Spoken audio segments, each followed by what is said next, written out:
When it comes to horse racing, you can never have too much information. With TwinSpires, you can place your bets with confidence, whether you use handicapping insights like our Brisnet speed ratings, prime power and past performances, the guidance of our experts' top picks, or just choose a name that catches your eye. Yes! No matter how you pick your horse, bet with TwinSpires. And now you can race to victory with TwinSpires tournaments. Welcome back to the TwinSpires Jury. I'm Ashley Anderson here with James Scully and Darin Zoccali. We're going to talk our best bets and fades of the week at Aqueduct, Gulfstream Park, Santa Anita, and Turfway. We have a number of Road to the Kentucky Derby and Oaks prep races this weekend. And I quickly wanted to mention we have Derby Week tickets on sale now. Opening night is April 26th. We've got a great Gatsby theme that night. We also have 5-0 Tuesday honoring Muhammad Ali. And of course, the Oaks is on May 2nd. Derby on May 3rd, and you can head to KentuckyDerby.com right now to get those tickets for any of those days that you see on the calendar right there. All right, well, let's move over to our best bet of the week. We have a lot to cover, and Darin, I will start things off with you. What is your best bet of the week? Gulfstream Park, race number 10 on the Saturday card is the Kitten's Joy Stakes for the 3-year-olds going a mile and a 16th over the turf course. Maui Strong is going to be my play here. Son of Kitten's Joy, who debuted at Saratoga going 5.5 furlongs on the turf and did not run particularly well that day after an awkward beginning, but has improved substantially since stretching out around 2 turns. That included a sharp win in maiden special weight company back on November the 9th at Churchill Downs, where this horse was coming from well back and trying to angle his way through here, coming to the far outside in the West Point College. You see him kind of shift course there, and he's going to pick up the horses in front of him here nicely, level off, and draw clear with a really good-looking turn of foot. So Maui Strong, for me, is a horse that off of that turf race, you really found out exactly what this horse wants to do. Came back about 8 weeks later in the Dania Beach, and if you go back and you watch before that race, I don't know if it was the heat or if he was just not himself that day, but he was all washed out and looked really on his toes and nervous and anxious, even more so than he had in previous starts. So I don't know if he ran his race in the paddock that day or not, or in the post parade. He still ran respectably well that day in a race that was taken off the turf and run over the synthetic, finishing third, beaten 3.5 lengths. This is a horse that I think will be better again, moving back to the turf course here. Gets a new pilot in Junior Alvarado, and I think a great price at 8-1. So we'll call Maui Strong our best bet in the Kitten's Joy. I thought this was kind of a tough race, but I'm not going to question someone that just got Spirit of St. Louis last week with the Pegasus World Cup turf. That was a very good call, Darin. The one at Turfway was better. I forget his name. Yeah, the one that Life Spirit. Yeah. We had it. It was like Richard Dreyfuss in Let It Ride. I'm having a very good day. Well, let's see if we can continue that this Saturday in the Kitten's Joy. James, what is your best bet?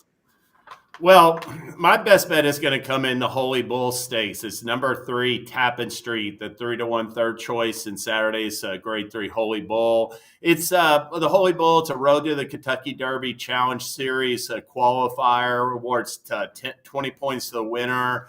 And this will, number 3, Tappan Street, will be making his first stakes start for Brad Cox off of, I thought, a very good maiden win going 7 furlongs in late December. You know, he broke on top in this maiden race, Tappan Street did, but he got outpaced early by Uncle Bob or Bob Mo, but got outpaced by another, or Mo Bag, or regardless, I forget the horse's name. So he's chasing a real hot pace. They went 22 and change that opening quarter. The second quarter is running like 22.7 seconds, a very solid pace, 7 furlong maiden race at first ask. He got to the far turn, and Luis Saez basically had to put him in a full drive just to hold his position between horses. And midway on the far turn, I wouldn't give him any chance, Tappan Street, any chance to win that race. But when he turned into a stretch, he put his body down. He went after that pace setter who was still clear by 3 lengths at the 8th pole. And I loved how he picked him up and put him down in the final 16th of a mile. Given all the adversity and just like the way the hard fought win, I love performances like this. I think talented types improve significantly the second time out following a hard fought, courageous win. There's no better example than Barnes, who was all out to win by a head at odds on and all over the track and didn't look like a superstar that day, but he improved by leaps and bounds in the San Vicente. I'm looking for Tappan Street to move forward for Brad Cox. He's by Into Mischief, who's a 2-time Derby winner. He's out of a Distorted Humor mare. I'll mention Distorted Humor real quick. He's sire 2003 Kentucky Derby Funny Side. He's the broodmare sire of the late grade Arrogate and top sire Constitution. And he's also the broodmare sire of champion 2-year-old Citizen Bull, who runs Saturday in the Robert B. Lewis at Santa Anita, and Sandman, who, basically confirmed himself as a serious Kentucky Derby prospect running second in the Southwest. So Distorted Humor has really got a bunch of mares that have good 3-year-olds, it looks like at this point. One final point, Brad Cox had 5 juvenile 2-year-old graded stakes winners among his fillies last year, obviously Immersive, Good Cheer, Mahima, and others. I think he had a whole bunch of talented 3-year-old males. They just didn't come along as fast. We started seeing them the last couple of months. We saw Rapture last Saturday. Going to see Tappan Street in the Holy Bull. Yeah, I'll talk more about it in my what else, but coming off of 12 Ragozin on debut, that's a quick number to throw first time out. And if he steps forward off that, yeah, he's definitely going to be a handful. And I love the throwback breeding, $1 million horse for a reason. Looks the part and looks like a very serious 3-year-old to look out for. Well, I will take it over to my best bet, and that is in race 10 at Santa Anita on Saturday. I'm going with number 5, T'Challa, at 6-1. This is a 1-mile allowance optional claimer on the turf. And T'Challa is a 4-year-old by Kingman, dropping in class off a 9th place finish in the Hawthorne Derby at 1 1/8. He pressed the early pace in that race and faded in the stretch, but cutting back in distance now, has a win from 3 starts at 1 mile on the turf, 1 overseas when racing in Europe.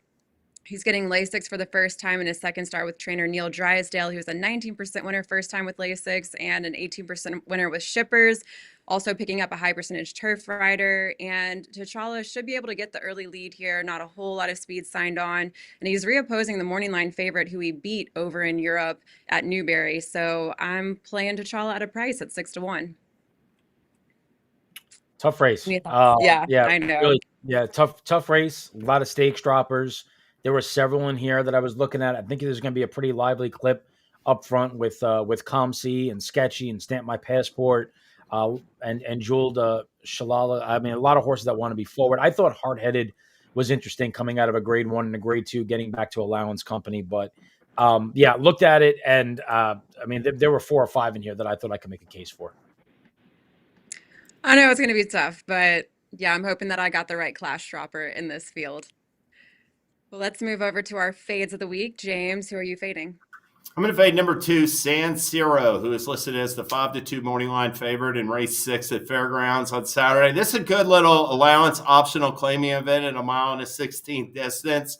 And, San Siro, he's a gelding who last year barely broke his maiden in an off-the-turf race at Fairgrounds, beat, some horses who didn't go on to do much in that day.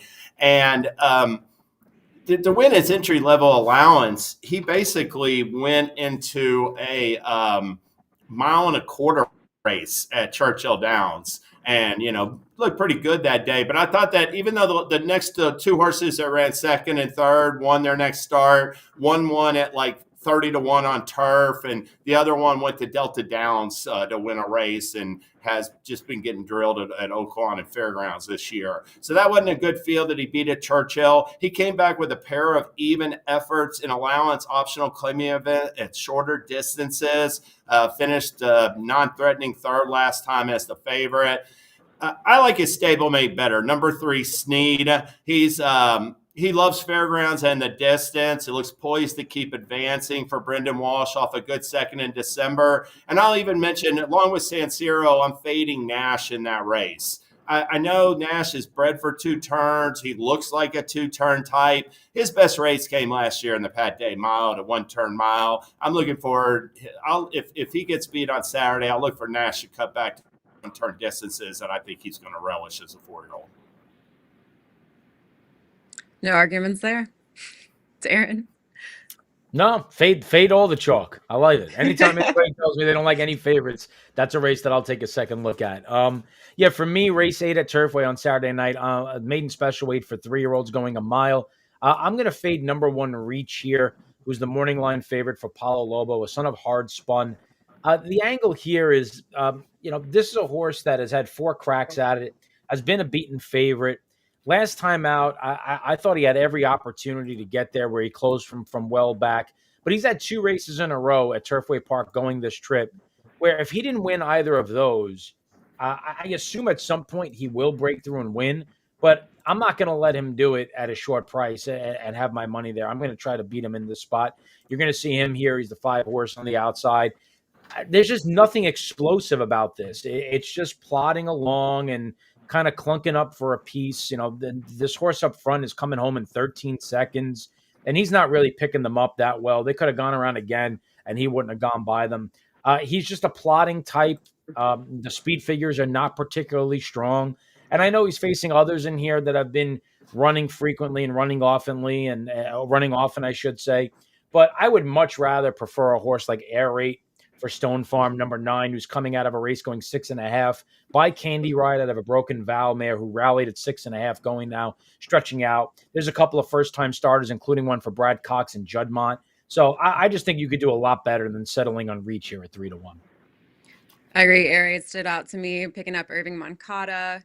Looks like a much better choice, and you're getting a good price at 6-1. And then, of course, Brad Cox. You can't ever really disrespect Brad Cox with a first-time starter here. He's a high percentage trainer with first-time starters, so we could get a big run from the 10 as well.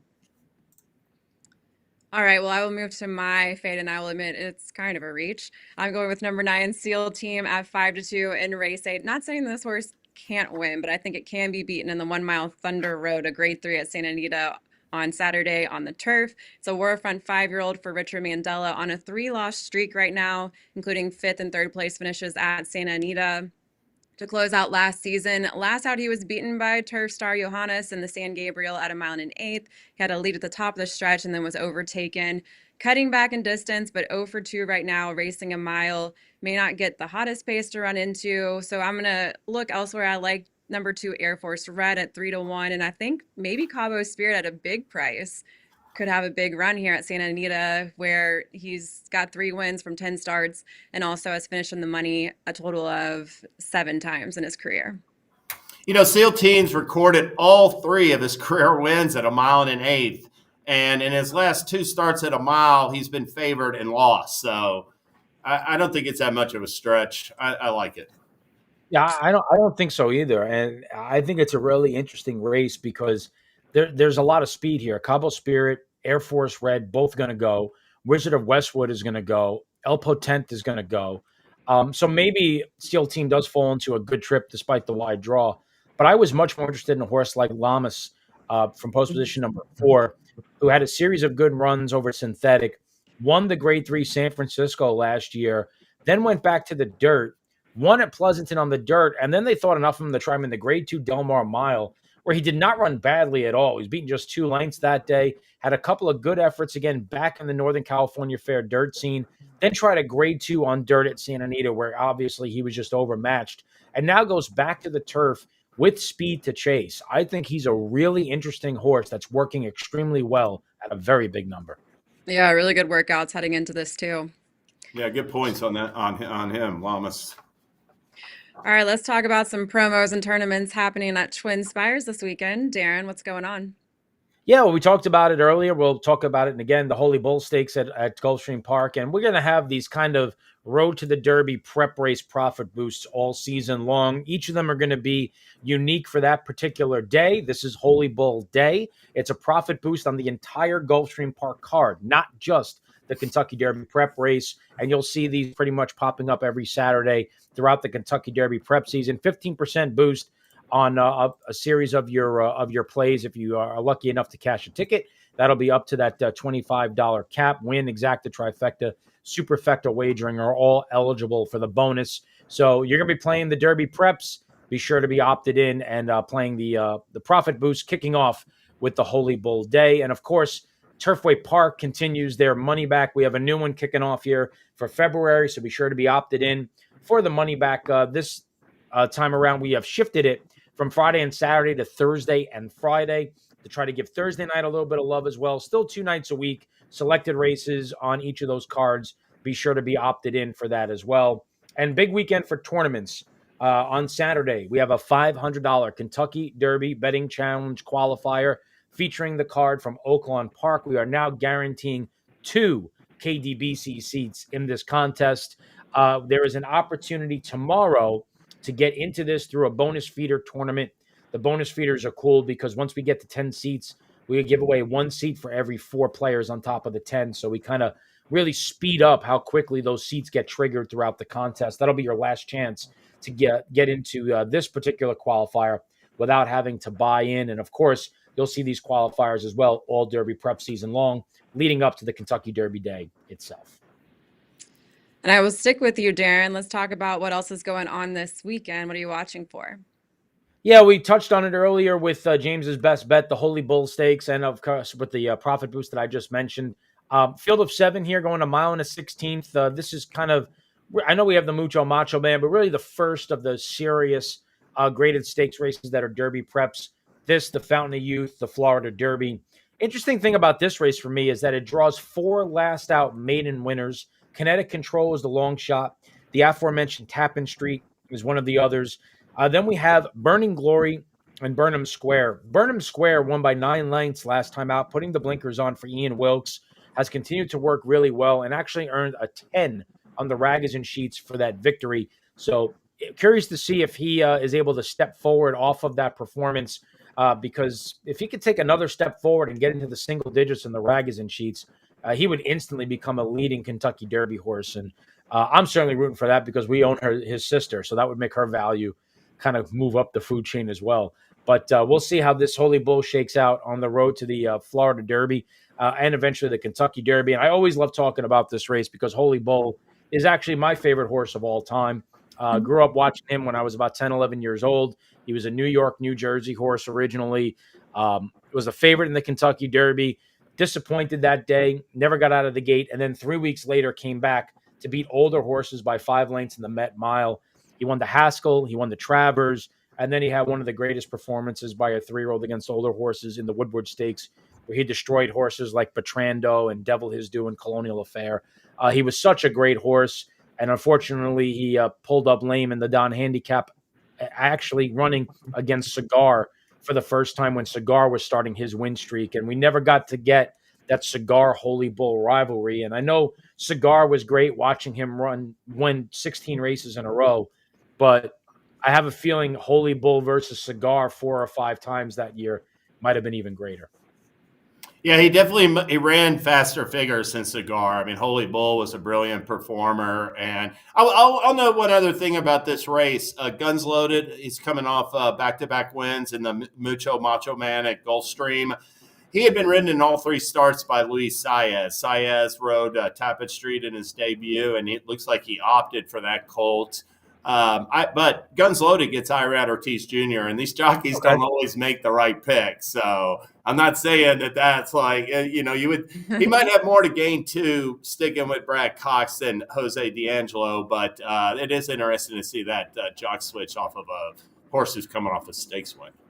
Yeah, and we have to mention Ferocious as well. He's coming back off the layoff. He was 5th in the Breeders' Cup Juvenile at odds of 9-1, and he ran 2nd in the Hopeful, and you're going to get a look at that run here where he ran behind Chancer McPatrick that day, who was a leading contender for the Breeders' Cup Juvenile. But Ferocious came off of a huge win as a maiden that day. He gets run down here by Chancer McPatrick, but Ferocious is a horse that ran a 9 Ragozin figure in August in his debut run.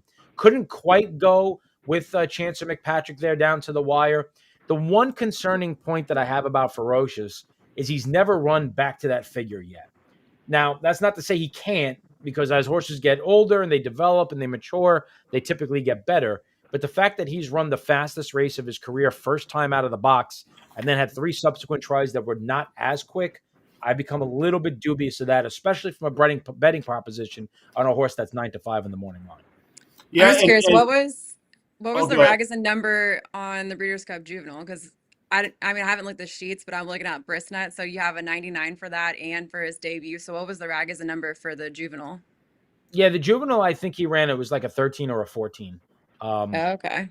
Yeah, it wasn't that good of a figure, but I mean, when you're beating 6.5 lengths, it's not going to come up that good. Yeah. Well, he had Ferocious had a troubled trip, just didn't get the right trip in the juvenile. And Gustavo Delgado had blinkers on Saturday. Delgado trained Mage to win the Derby in 2022. Yeah. Yeah, he ran a 13, by the way, in the juvenile. We have 2 other Kentucky Derby prep races this weekend. James. Yes, along with the Thank you, Ashley. Along with the Holy Bull, the Withers at Aqueduct and the Grade 3 Robert B. Lewis at Santa Anita will both offer a total of 42 points to the top 5 finishers. And just starting with the Withers, it turns out, I think it's Captain Cook is the slight favorite, morning line favorite in there.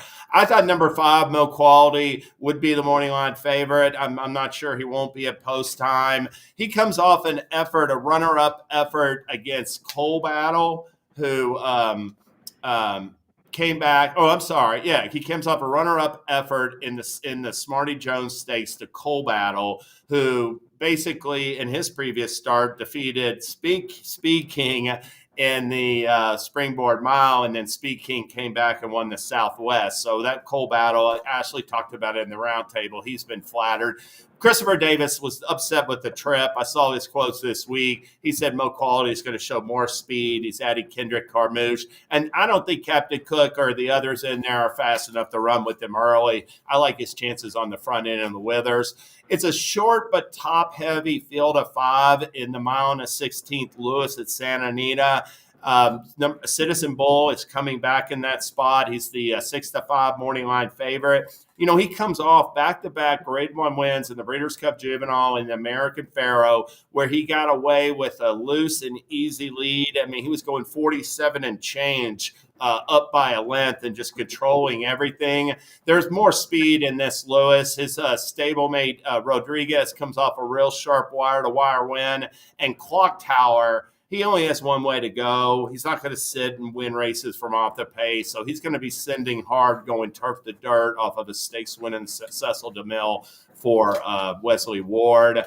I like Rodriguez. I think, I was really captivated by his 1 mile maiden win in early January. And I'm going to give the Authentic Colt top billing. I did mention Matticat Road as well. He might get a good setup and be running late also. Quality Road Colt. So really a race, like I said, it has a real short field. Might not be one to bet upon, but definitely one to watch because it could have an impact on not only the Derby, but the entire Triple Crown this spring. Yeah, a couple of notes. I was just going to say quickly, first on the weather stakes, I totally agree about Mo Quality. I think he's going to be the controlling speed. I thought Global Steve was interesting. But I respect Butch Reed a lot when he shows up in spots like this. He seldom comes over to a spot like this with a short horse. My concern with Global Steve by Buchero out of a hard-spun mare, I don't know if this horse is going to go 1 mile and an 1/8. That's kind of my question with him, but I think it's a pretty fascinating angle. And then with the Robert Lewis, you talked about the pace standpoint. So Citizen Bull is obviously wants to be forward. We know Rodriguez has speed. You talked about Clock Tower. Clock Tower has Gerardo Corrales named to ride. Corrales is also named on runners all night long at Turfway, including one-timer in the Forgo Stakes. So I don't, sometimes Wesley Ward does stuff like this. He names a rider that's like listed to ride horses on the other side of the country, and it's a sign that the horse is not actually going to go and he's going to scratch. I've seen Wesley Ward do that a million times. It drives me nuts because I never know what the story is. If Clock Tower is in the race, it really makes the things really fascinating from a pace standpoint. If he's not in the race and the 2 speeds are both Bob Baffert runners, I don't know what to make heads or tails of that. So pay attention to how that shakes out. It's going to be interesting. I did read just one more note on Citizen Bull. I did read Brad Free's column in the Forum where he talked to Baffert, and Baffert said he's a big, heavy horse, and he needed a couple starts, he thought, to really put it all together. He basically said he doesn't have to win. Sounded like, he might be a little bit more bullish on his stablemates. And all 3 of these all 3 Baffert runners were in pool 3, I believe. Right. Yes, correct. And did you go with Rodriguez, James? I went with Rodriguez. Yeah. He was He was like in 20s. He wasn't a great price, but he wasn't one of the top 6 betting choices among the individual horses. So right It was outside like of that. 27-1 or something like that. 27-1, yeah. Right around 30, yeah. So it was an okay price. It was lower than some of my other ones that I bet in pool 1 or 2, but I those horses also don't look as good as Rodriguez. So I'll close out real quickly and mention the Kentucky Oaks prep races we have this weekend on Saturday and Sunday. First off, we have the Forward Gala Grade 3 at Gulfstream Park, where we have 2 Brad Cox fillies, Eclatant and Stunner, going up against 2 from Saffie Joseph's barn. We have the morning line favorite, number 9, Rojo Rita, at 2-1 for Saffie Joseph, who won on debut by 16 lengths at Gulfstream Park, but going up against her stablemate, the Queen's MG, who had a pretty good start as a 2-year-old last season, won the Schuylerville and the Adirondack, but then finished 5th to Immersive in the Spinaway, and then 3rd to Stunner, who's in this field in the attempted stakes. So we'll see if the Queen's MG can bounce back, but she looked pretty promising as a 2-year-old coming off a about 3-month layoff in this race. And then on Sunday, we have the Lost Virginess, a Grade 3, where we're going to have another Baffert runner. It is Tenma, who is probably head and shoulders above the field, I would believe. It's a 5-horse field for the Lost Virginess. And the interesting thing, though, is Tenma, who's by Nyquist, is 3-for-4 lifetime, but her lone loss came at Santa Anita in her only try previously. But she ran up against non-compliant, her stablemate, and was about 10 lengths back in 3rd. Probably won't have that problem this time. I think probably will get the win. But if she doesn't, then I guess that shakes some things up as far as the Oaks outlook, I would say. Yeah, the Forward Gal was really an interesting race. Great field of runners. Rojo Rita had that 16-length win, but we talked about the fact that I look at the Ragozin sheet. She ran a 14 that day, which is certainly very respectable, a good number, but it doesn't exactly stand out from the rest of the field. Some of the others in here, Eclatant ran a 13 2 starts back before she tried to stretch out in last time out in the Goldenrod, where she ran behind Good Cheer, her stablemate, and Eclatant now gets back probably to what she wants to do, which is going around one turn. And then the interesting horse for me in here, Ian Wilkes, the horse ran 2nd, was placed 1st through a DQ. This is a really ambitious spot for Justin Queso, who also ran around a 14 on the Ragozin figure. And now what you have is you have a horse who ran 2nd, placed 1st, who, on the sheets that I used from a speed figure standpoint, ran just as fast as the horse that won by 16 lengths in November, and it's probably going to be 4 times the price. So I think that's kind of an interesting angle here. But the Forward Gal, for me, is a really intriguing race. Yeah. All right. Well, that's all the time we have today for the twin. Oh. Go ahead. Kentucky Derby tickets. Oh, I'm sorry. You've got it, James. You can make the announcement if you want. No, I was just gonna highlight. Yeah, these Kentucky Derby tickets are now on sale for the entire Derby week. Go to KentuckyDerby.com and we got a promo there for the opening week. It's a lot of great events. Opening night is Dawns at Dark, and once we get on Tuesday, gonna have some really quality racing, and it's a bucket list event. So go to KentuckyDerby.com. Check out tickets for Kentucky Derby week. Very well done. And I also wanted to say congrats to our producer, Blaze. He just had twins. Was that yesterday or? It was last night. Late on the 28th, I believe. I'm not sure the exact time they arrived. But he has 2 twin boys, now a family of 5. So congrats, Blaze. He's hard at work, even though he's very tired. You see the A on the hat there, affirmed on the left and Alidor on the right. That's not the names, but I'll let him announce those when he's ready. All right, we will see you next Thursday with more best bets and fades. And again, head to KentuckyDerby.com for those Derby week tickets. When it comes to horse racing, you can never have too much information. With TwinSpires, you can place your bets with confidence, whether you use handicapping insights like our Brisnet speed ratings, prime power and past performances, the guidance of our experts' top picks, or just choose a name that catches your eye. Yes! No matter how you pick your horse, bet with TwinSpires. And now you can race to victory with TwinSpires tournaments.